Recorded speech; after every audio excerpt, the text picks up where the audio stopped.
As we hope you already know, the winner of our 1990 Driver's Choice Award for Best Performance Car is the Nissan 300ZX Turbo. But since our staff voted, a new turbocharged challenger has come to market, the 1991 Toyota MR2 Turbo.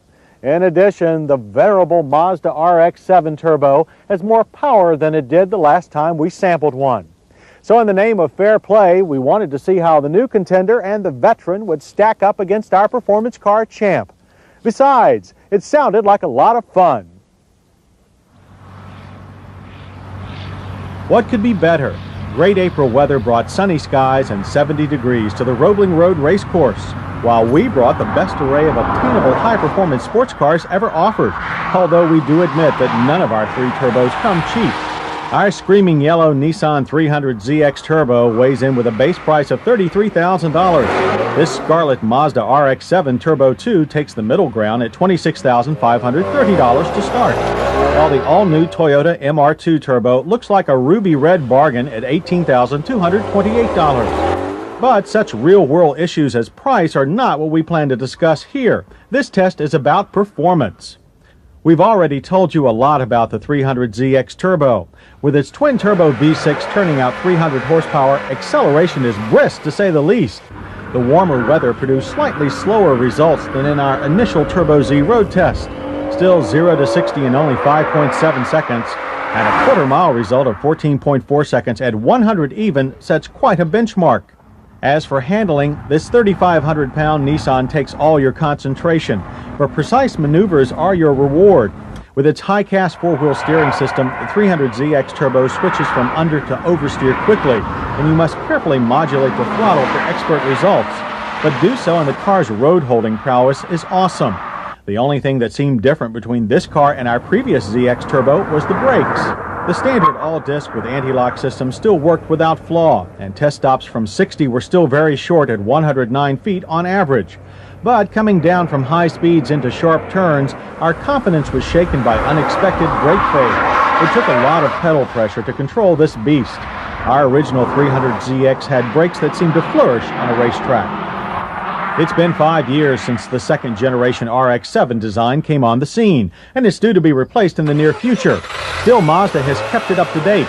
The twin-rotor engine produces 200 horsepower. That's 10% more than the RX-7 Turbo we tested 2 years ago. And brakes are now anti-lock. Wheels are lighter, tires stickier.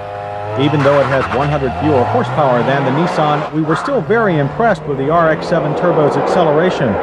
Neck snapping starts delivered 0 to 60 runs in 6 seconds flat, and the standing quarter mile in 14.6 seconds at 94 miles per hour. We were even more impressed with its handling. The RX-7 doesn't use an active four-wheel steering system like the Nissan, but its dynamic tracking rear suspension can change the tire toe-in angle to improve high-speed stability and control.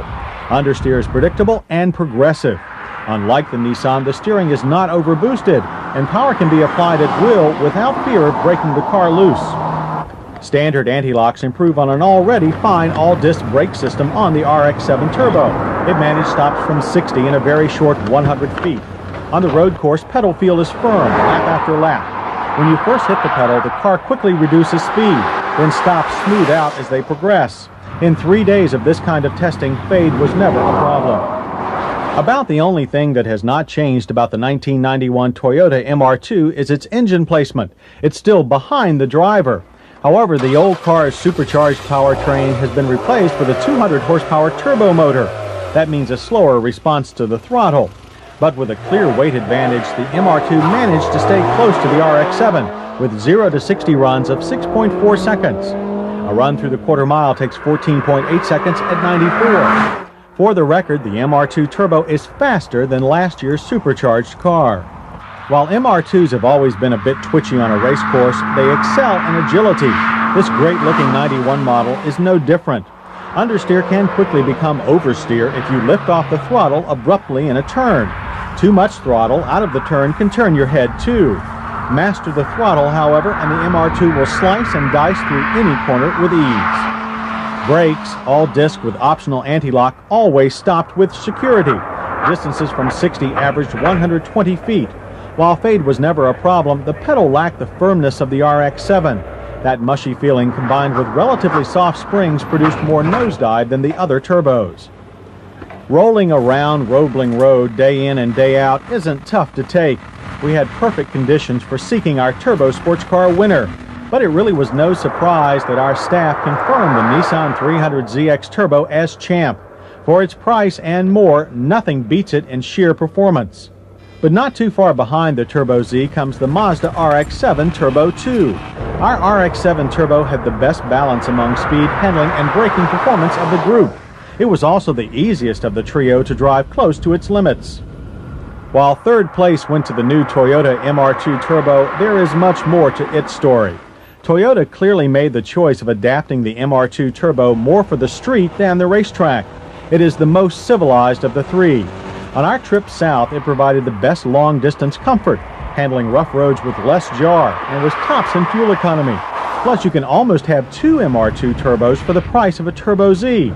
The MR2 is our Miss Congeniality, and proud of it. There is something else we learned about this sports car trio. In today's market, when it comes to precision turbocharged performance, there's a car for almost every budget.